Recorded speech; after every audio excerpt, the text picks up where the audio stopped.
You know, with Elizabeth Warren now joining the list of Democrats dropping out of the presidential race, the two frontrunners, Joe Biden and Bernie Sanders, feature strong ties to Ohio in the people running their campaigns with less than 2 weeks to go until the primary.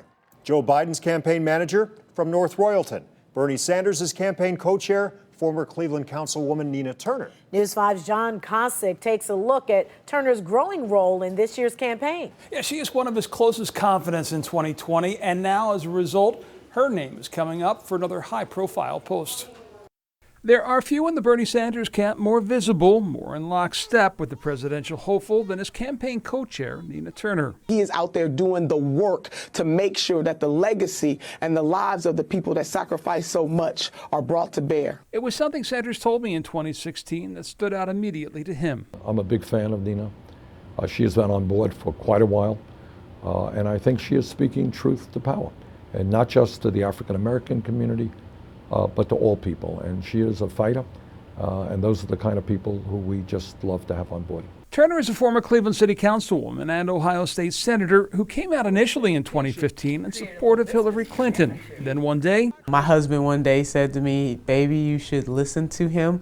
This is you."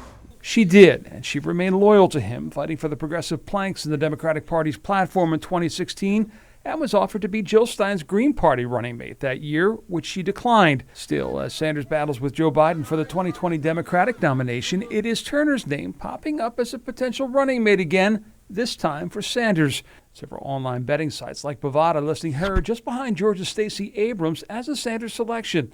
Heady stuff, but in the end, News 5 political analyst Dr. Tom Sutton believes not likely to happen. People who support Bernie Sanders and are involved with the campaign know her as one of the primary people that's involved as one of his campaign leaders. But at the end of the day, I don't think that she's really going to be that viable because of those factors of name recognition, prior experience. And if Sanders were to become the nominee, it's likely he would choose someone with Washington experience. That's why it was interesting to note the Elizabeth Warren move today, who was from that progressive wing, her holding off on an endorsement just yet. Live in the newsroom, John Kosick, News 5.